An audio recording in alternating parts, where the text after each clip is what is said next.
Since coming into the message, we have always worked with young people. My wife and I, we got married like 10 years ago.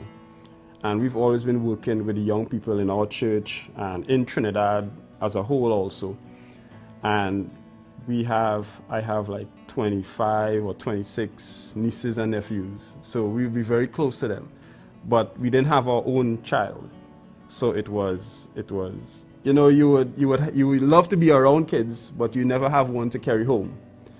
But it was okay. You know, we did what we had to do. We prayed about it, and we just served the Lord the best that we could. And one of the major events that happened in our life was when we first came to Jeffersonville. And we came in 2014, was our first real trip. Actually, we came in 2012, but just for like maybe a week. But we came in 2014, and we were privileged to attend the Jubilee Festival, which was at the YFYC at that time. That was the first time that we actually got an opportunity to meet Brother Joseph.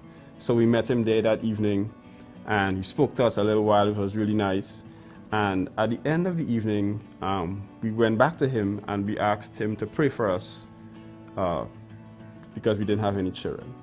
And he looked at us and he told us, "But you have so many children," and meaning our kids back home, or youth kids back home. But he prayed for us then, and that was 2014. And you know, we've always held on to that.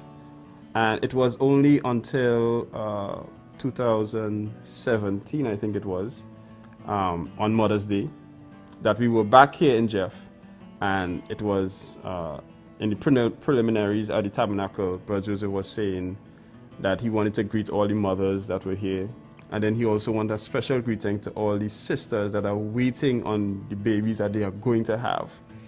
And that morning, he really spoke some encouraging words to like sisters who didn't have babies yet. And, you know, after that service, I wrote some of that stuff down. I went back and I listened to the preliminary again. I wrote some of that stuff down. And it was like 2 months later that my wife realized that she was pregnant.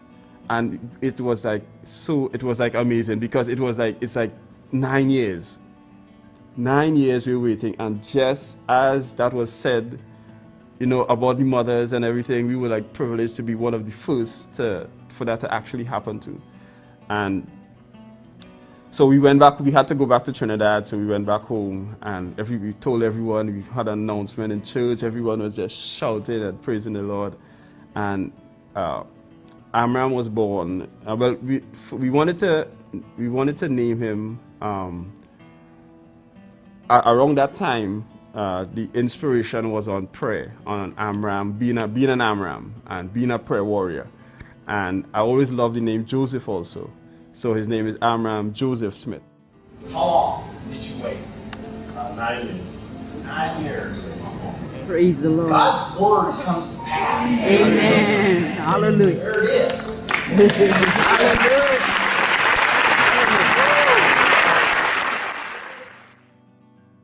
I remember one thing that Brother Joseph said in I think it was this Mother's Day. He said that to the waiting mothers, he said that you are already mothers, like Sarah. You're just waiting for the vision to be fulfilled. And I believe that, you know, it's something that is on God's mind for the sisters, that they would have their babies. And I believe it's just like that. They're just waiting for that vision to be fulfilled. It's just a matter of time. That's the only element that's standing before us now. It's just the time element. But it's going to happen. It happened to us. So it's definitely going to happen. So you just keep serving the Lord, keep doing whatever the Lord lays on your heart to do. Don't worry about what the enemy will tell you. Just keep serving the Lord, and it's going to happen.